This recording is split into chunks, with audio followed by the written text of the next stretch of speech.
thank you both for joining, and thank you all for listening. So I'm just going to dive right in.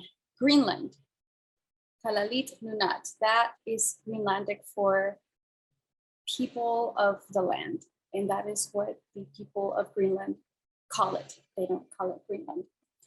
Anyway, so why Greenland? I decided to go to Greenland because it is one of the most remote places in the world, and also climate change as a hot topic. And we took an in-depth research dive into the effects of climate change on Greenland. And then what we developed throughout the semester, an architectural response. Their segment that the stay with me was this, and you said this, maybe you quoted from some other place, but I thought it was beautiful architecture that speaks of the place and its time. And I think I saw so much of that in the way you described the history and the richness of the places, the textures, right? And I thought it was so beautiful. So I just wanted to mention that. We do have one question from one of our tenants. And how did visiting Greenland change your perspective of Greenland after studying it for months from the outside? Before Greenland, my perspective was, who would live there and why? But again, it was those questions that pushed me to the direction of finding out. So, or what do people put out there? And so to answer your question, truly, I had no idea what to expect. I'm like, who lived there and why? Who are they? But afterwards, I see them as the most resilient and adaptable people on the planet. So thank you, Belén. We got a great glimpse into changing landscape, both from the physical and cultural point of view. How would you characterize the general attitude of Greenlanders, who are, importantly, at the forefront of climate change? So there's actually, I could do a whole other presentation on this topic.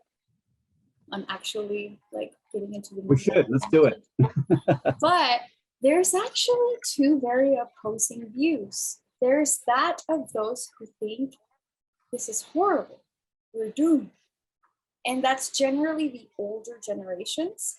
What I've seen just in conversations, but also on social media, is people have come to terms with the fact we cannot change it nor stop it, because they're experiencing twice rising temperatures twice as fast as the rest of the world. So not only are they experiencing it, they're experiencing it intensely. So they have to think on their feet and be quick. And there are people, especially in the south of Greenland, who are open to the idea of extracting minerals once the ice begins to melt. Just your thoughts on the opportunity that you've gotten through the Architecture Foundation Scholarship Program and what that meant for you. I didn't ever think this was possible. This only felt like a goal that I could reach many years from now, but not right now. And that's just something I told myself. It was not until Amanda, my professor, approached me, hey, you should do this, that I thought, okay, maybe I can do this. So what I took from this whole fellowship is actually to not tell myself that I can't before I don't even try. But this is such a big opportunity that it felt really far away. It felt unreachable.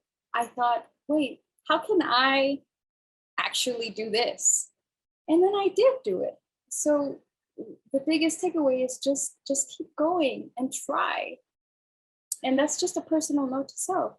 Don't ever think, Belén, that something that feels unreachable is not at your reach, because you can get closer by just doing it.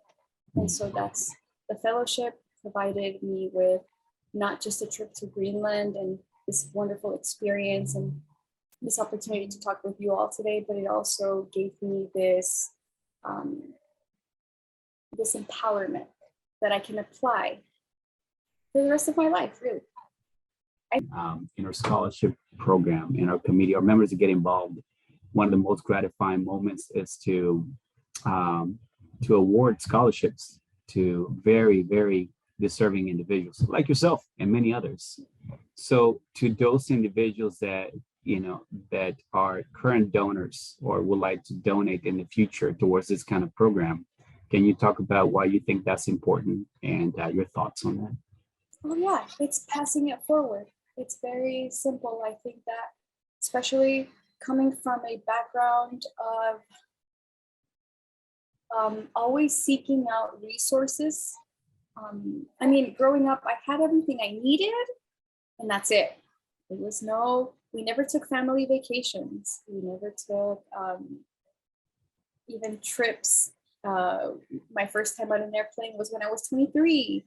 These are experiences I chased through school, and it was through the resources that school provided.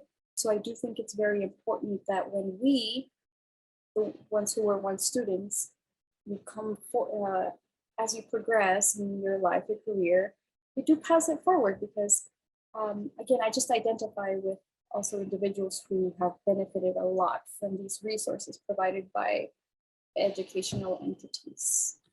So that's very special. It makes a life of a difference. Right. And as you say, to pay it forward, to lay the path and the opportunities for others. So we appreciate you giving this amazing presentation to us today. And we are very excited to share this with others. It'll be on our website via other links. Certainly go and read Belén's full report on our ADEX website, dallasadx.org, of course. And with that, Belén, I think we're going to close. We're a little bit past our time, but definitely appreciate your time and everyone online. And thank you.